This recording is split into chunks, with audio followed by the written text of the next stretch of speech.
Oui, en effet, l'industrie du tabac est très polluante. Elle génère à elle seule plus de 2,3 milliards de kilogrammes de déchets, dont 209 millions sont des déchets chimiques.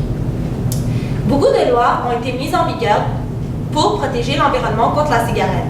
D'ailleurs, la loi du tabac a fait couler beaucoup d'encre et a alimenté beaucoup de discussions depuis le 31 mai 2006.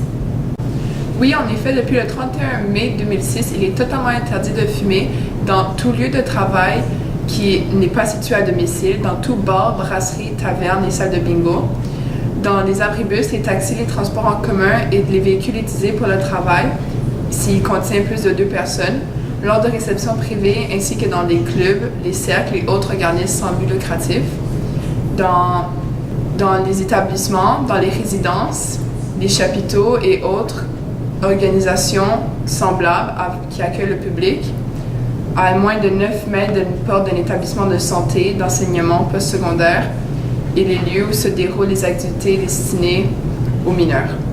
Surtout, terrains qu'ils ont des écoles primaires ou secondaires. C'est vrai.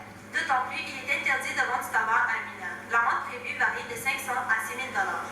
Par contre, un exploitant de lieu peut identifier des chambres où c'est permis de fumer, juste si l'établissement est un établissement de psychiatrie offrant de l'hébergement, un centre de réadaptation, un organisme pour personnes diminuées ou en détresse, un centre d'hébergement touristique. Vous avez tout à fait raison. Il y a plusieurs endroits où c'est permis de fumer. C'est pour cela qu'un exploitant d'un lieu ou d'un commerce touché par la loi doit indiquer au moyen d'affiches à la vue du public où c'est interdit de fumer. L'exploitant d'un point de vente de tabac doit afficher l'interdiction de fumer à l'aide d'affiches pour que tout le public le voit et doit avoir écrit les effets nocifs du tabac sur ces affiches. Ces affiches doivent être situées à proximité des caisses enregistreuses pour que tout le monde les voit. En effet, il est interdit d'enlever ou d'altérer ces affiches. L'amende prévue varie de 500 à 3 000 $. Et si quelqu'un désire produire une publicité incluant du tabac, est-ce que c'est permis? C'est permis, mais sous certaines conditions. Un fabricant ou un exploitant de tabac ne doit pas, en offrir gratuitement ou à l'achat d'un autre produit, fixer son prix de vente en bas de celui du marché, offrir du tabac à un individu en échange d'informations sur sa consommation. Il est interdit d'associer à une publicité le tabac à une marque, un style, une équipe ou un événement sportif.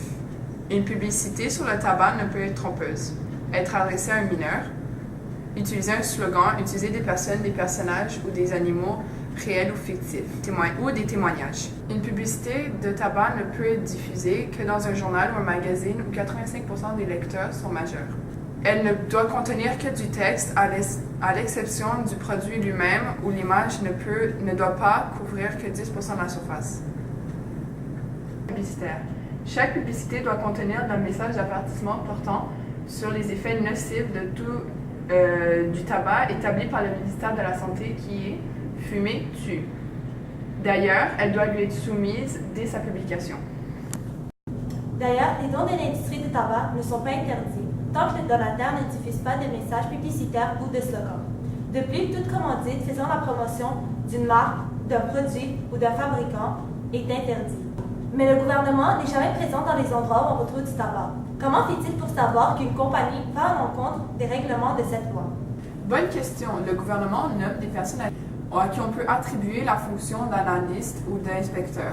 Un analyste ou un inspecteur peut visiter à toute heure raisonnable les lieux touchés par la loi. Lors d'une inspection, il peut inspecter l'aménagement des lieux où il est permis de fumer pour vérifier le respect des normes, vérifier si les personnes fument à des endroits interdits, faire ouvrir un emballage si des raisons portent à croire qu'il contient du tabac.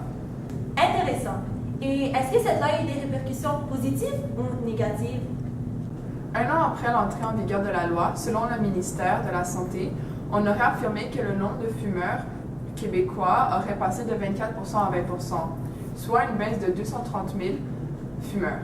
Cette diminution porte le taux à un plancher historique jamais atteint au Québec. Toujours selon cette étude, on aurait attesté que 460 000 fumeurs ont tenté de cesser de fumer, dont 87 000 étaient des mineurs. Et le nombre de fumeurs aurait diminué d'environ 50% en 20 ans. Wow! Incroyable! Et quel est l'enjeu le plus important face à la cigarette? Il existe plusieurs enjeux socio-économiques reliés à la fumée du tabac, mais l'enjeu qui inquiète plusieurs, c'est l'utilisation accrue des services de santé. Oui, c'est vrai. Selon la Commission des études sur les services sociaux et les services de santé au Québec en 2002, les coûts directs et indirects de l'usage du tabac ont totalisé 4 milliards de dollars, dont 1 milliard de dollars de coûts directs en santé. Et existait des groupes de défense qui protégeraient l'environnement de la cigarette? Au Québec, on retrouve de multiples groupes de défense qui luttent pour la protection de la santé des gens et la protection de l'environnement.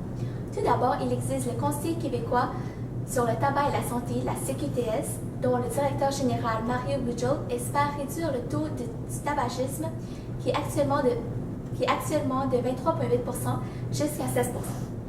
Ensuite, il y a l'Association québécoise des dépanneurs en alimentation qui propose d'abord de s'attaquer à la contrebande.